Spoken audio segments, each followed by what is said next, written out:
Hello everyone, welcome back. Today I was going to answer the question on how does it feel to be the first and only consecrated virgin in the state of Montana?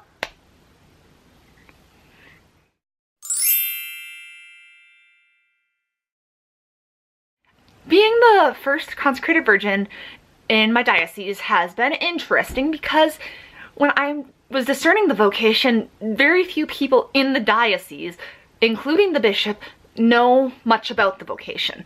So it was a bit of a process to try to be like, well, let's learn what we can so that we can share it with the people who need to know in the diocese, so that way it can happen if it's God's will.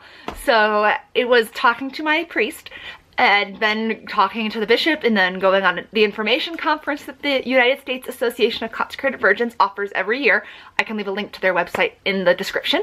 And yeah, they offer a information retreat for anyone who is discerning consecrated virginity or working in a diocese or a parish and wanting to know more about the vocation to help those discerning.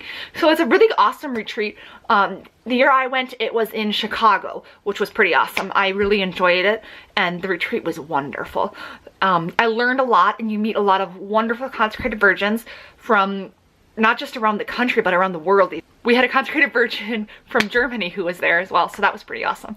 But yeah, that's what I did. I learned a lot, and it seems kind of weird sometimes. I think that I'm the one who's has to like set the standard almost, which is terrible because I don't want to have to set a standard by me. I'm not that great, right? So sometimes it's difficult to realize that since I'm the first one in the diocese, anyone else who's discerning this in the diocese is going to look and see, what did I do? And that's going to be interesting because my journey is not going to be somebody else's journey. Everybody's journey to this vocation is unique. Everyone has a different discernment process, and none of us are going to be exactly the same, and none of us will have exactly the same formation process either. So, being the first one in the States, kind of like, we need to figure out how to make things work. So, it's been interesting being the first consecrated virgin because when we got to the rite, none of us, the priests who were going to be there were 4 priests there, the bishop, the deacon, myself, and everybody who was there. None of us had ever seen this rite before. We'd never seen it happen. We knew it existed, and we had the Roman Pontifical, which tells you exactly what to do. So we did exactly what it told us to do, and it went well. It was a beautiful ceremony. I'll link mine up there and in the description. But it went well, and it was beautiful, and it still makes me almost cry thinking about it because it was an amazing day for me. My life changed, and being the first one in our diocese, the first consecrated virgin, it's kind of scary sometimes because people are going to look up to me, and I don't always think that I'm someone they should look up to because I'm not perfect, and no one's perfect really, except for Jesus and Mary, but we're not going there. So I don't feel perfect.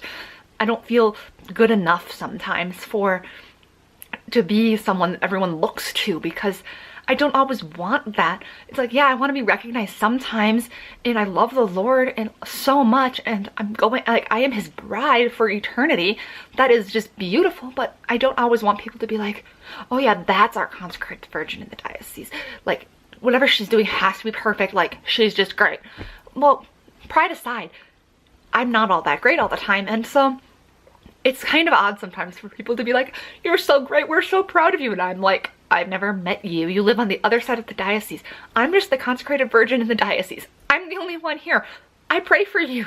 Don't know all your names, but I pray for the whole diocese, for the bishop, for all the priests. And that's kind of like my job. Like, it seems weird sometimes to be the only one. It just seems like there's a lot of pressure sometimes to be like perfect. And I know I'm not perfect. And that's the way it is. So, yeah. Sometimes it's odd to be the only consecrated virgin. Sometimes it just feels a little weird because I don't live close enough to other consecrated virgins where I can get together with them like once a month and hang out or go out for coffee or something like they do in some of the larger cities where there's a lot more of them.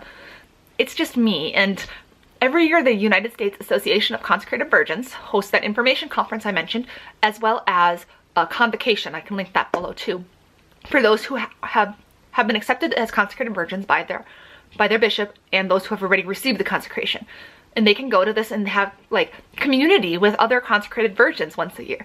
And that's a beautiful thing. I'm going to be trying to go to this year's. No guarantees though, but that's my goal. I would love to go because I live here. I live a very solitary life away from everybody else who lives this vocation. I don't have a lot of contact with other consecrated virgins at all. I rarely hear from other people who are also living my vocation, and that makes it hard sometimes to live out my vocation the way I'm called to.